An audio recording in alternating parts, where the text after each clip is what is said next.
So guys, अगर आप हर किसी को बेचने को ट्राई कर रहे हो तो आप किसी को भी नहीं बेच पाओगे। ये मैं इसे लिख के ले लो, ये मैं ही नहीं कहता, दुनिया के बड़े बड़े मार्केटर्स हैं वो यही कहते हैं। सो गाइस, आपको अपनी एक टारगेटेड मार्केट पता होना बहुत जरूरी है। सो जैसे कि मैंने अमेजोन का भी एग्जांपल दिया था, अमेजोन जो भी आप देखते हो इतना बड़ा है, सब कुछ मिलता है, वो शुरू से ऐसा नहीं था। तो सबसे पहले बुक्स बेचते थे। उनको एक प्रॉब्लम दिखी कि लोगों को बुक स्टोर तक जाना एक तो बहुत दूर होते हैं, फिर बुक ढूंढना जो उनको चाहिए बहुत मुश्किल टास्क था। तो इसलिए उन्होंने क्या करा, उन्होंने एक ऑनलाइन स्टोर बना दिया, सारी बुक्स लिस्ट कर दी, उसे लोग नॉर्मली सर्च कर सकते हैं, खरीद सकते हैं और सस्ते रेट पे भी मिलती है, क्योंकि कोई दुकान का खर्चा नहीं, कुछ खर्चा नहीं। ओके, सो उनकी ये स्ट्रेटेजी थी, तो उनके काम करके फिर धीरे धीरे एक्सपेंड करा। ऐसे ही इसी को देखते हो गाइस, आपको भी एक टारगेट मार्केट चुनना बहुत जरूरी है, जिसके लिए आप पैशनेट हो या मे बी आप इंटरेस्टेड हो, आपको टारगेट मार्केट अच्छी लगती है। सो बेसिकली 3 कैटेगरीज होती है, हेल्थ, वेल्थ और रिलेशनशिप। तो आपको इनमें से एक कैटेगरी सबसे पहले चुननी चाहिए कि जिसमें आपको इंटरेस्ट है। मे बी आपको हेल्थ में इंटरेस्ट हो सकता है कि आप एक हेल्थ एंथुसियास्ट हो, आप एक फिटनेस एंथुसियास्ट हो।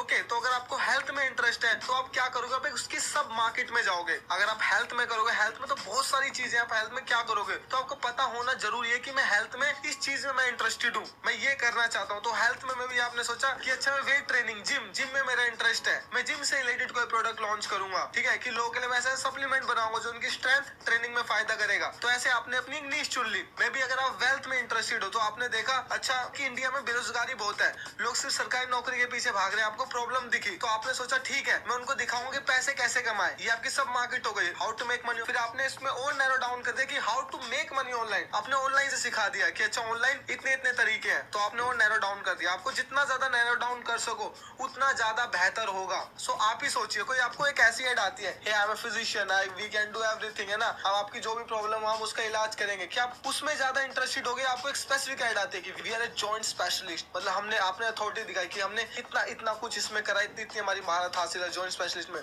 तो जब भी आपको जॉइंट का पेन होगा आप किसके पास जाओगे, जो हर चीज में स्पेशलिस्ट थे या जो पर्टिकुलर चीज में स्पेशलिस्ट थे, आप उन्हीं के पास जाओगे पर्टिकुलर चीज में स्पेशलिस्ट थे। वो ऐसे लोग चार्ज भी ज्यादा करते हैं, आप चार्ज भी ज्यादा कर पाओगे, आप पर्टिकुलर चीज में स्पेशलिस्ट हो गए। तो आपको नैरो डाउन करना बहुत जरूरी है। पहले तो कंपटीशन बहुत ज्यादा हो, अगर आप सबसे भिड़ोगे तो समझ रहे हो आप सबसे भिड़ रहे, तो अगर आप सबको बेचोगे तो आप किसी को नहीं बेच पाओगे। सबसे पहले तो ये दिक्कत है, क्योंकि आपका मैसेज ही क्लियर नहीं होगा। जैसे कि मैंने बताया, जो फिजिशियन सबको बेचने को ट्राई कर रहा है कि जो जॉइंट वाले भी आ जाए, हर कोई आ जाए, उससे कोई कनेक्ट नहीं करेगा, किसी को नहीं बेच पाएगा वो। लेकिन जो पर्टिकुलरली जॉइंट वाले को कर रहा है, उस पे जो सीरियसली जॉइंट इशू वाले लोग होंगे वो उसी के पास जाएंगे, ना कि जनरल फिजिशियन के पास। तो आपको ये चीज ध्यान में रखना बहुत जरूरी है कि आपकी एक निश आपके सामने क्लियर हो, जिसके लिए आप पैशनेट हो, मे बी इंटरेस्टेड हो उसमें। ठीक है, आपको नैरो डाउन कर लो, एक कैटेगरी चुनो सबसे पहले, तीनों में से हेल्थ और रिलेशनशिप। ठीक है, आपने देखा अच्छा रिलेशनशिप में लोग इंडिया में गर्ल्स को अप्रोच करने में बहुत दिक्कत होती है, आपने और इसको नैरो डाउन कर दिया कि ये दिल्ली में लोगों को ज्यादा इश्यू होती है, मैं दिल्ली में लोगों को समझता हूँ, तो मैं इनके लिए एक प्रोडक्ट बना रहा हूँ, एक कोर्स बना रहा हूँ जिनसे इनको हेल्प हो पाएगी। तो ऐसे आपने नैरो डाउन कर दिया, दिल्ली में मार्केट करो,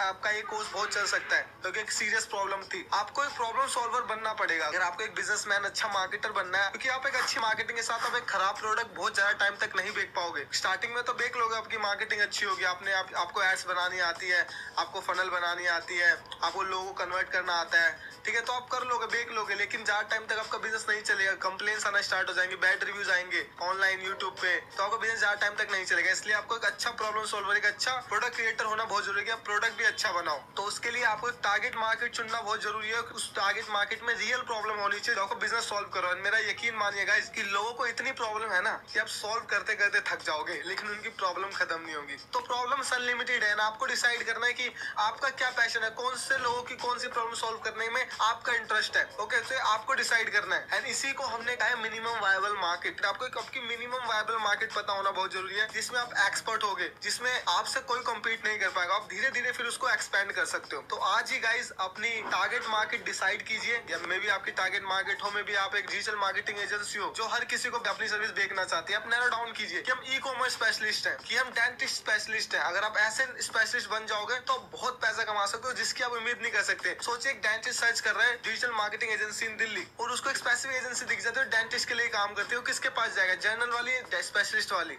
आप ही सोचिए, स्पेशलिस्ट होने बहुत फायदा, आप कंपटीशन से बिल्कुल हटके, रेड ओशन से बिल्कुल हटके आप अपने लिए एक नया ब्लू ओशन क्रिएट कर लेते हो। तो यही फायदा है 2021 में। आप ऐसे ही जाके जनरली सबको नहीं बेच सकते कि अच्छा मैं एक फिजिशियन बनूंगा जो सबके लिए काम करूंगा। फिजिशियन तो बहुत सारे हो गए, अगर आप ऐसे पहले 20 साल पहले करते, 30 साल पहले करते, तो फिजिशियन कम थे, ठीक है, तो आपका काम चल जाता, लेकिन अभी ऐसा नहीं है। तो सबको बेचने में कोई फायदा नहीं है, पर्टिकुलर लोगों को बेचो, इससे आप मार्केट से अलग स्टैंड आउट करोगे और बहुत जल्दी आपको सक्सेस मिल जाएगी। सो आई होप गाइस इस वीडियो के बाद अपनी टारगेट मार्केट डिसाइड करोगे, और मे भी आपका पहले से कोई प्रोडक्ट सर्विस या कुछ भी है तो आप उसको रीडिफाइन करो। अच्छा, आप जैसे कि मैंने बोला 3 कैटेगरीज होती है, आप उनमें सबसे पहले देखो, अच्छा मैं यहाँ पे काम करता हूँ, मैं हेल्थ में हूँ, वेल्थ में हूँ, ठीक है, वो डिसाइड करने के बाद अपनी सब मार्केट देखो। अच्छा वेल्थ में मैं यहाँ मैं अकाउंटेंट हूँ, आप एक जर्नल अकाउंटेंट हो सकते हो, लेकिन आप एक सोचो कि मैं स्पेसिफिक जो ऑनलाइन काम करते हैं मैं उनके लिए अकाउंटिंग का काम करूंगा, उनको टारगेट करूंगा, वो मेरी टारगेटेड ऑडियंस है। सोचिए आप किस लेवल पे उनके लिए एड बना सकते हो, ये एड में भी आपके लिए काम आता है ना, या आप एक उनके लिए स्पेसिफिक एड बना सकते हो। सोचिए जो नॉर्मल अकाउंटेंट की उनको एड दिख रही होगी, और एक स्पेसिफिक जो ऑनलाइन ई कॉमर्स वाले को स्पेसिफिकली ये बोलते हैं कि we are specialist for online e commerce, और accounting services are specialist for e commerce stores. सोचिए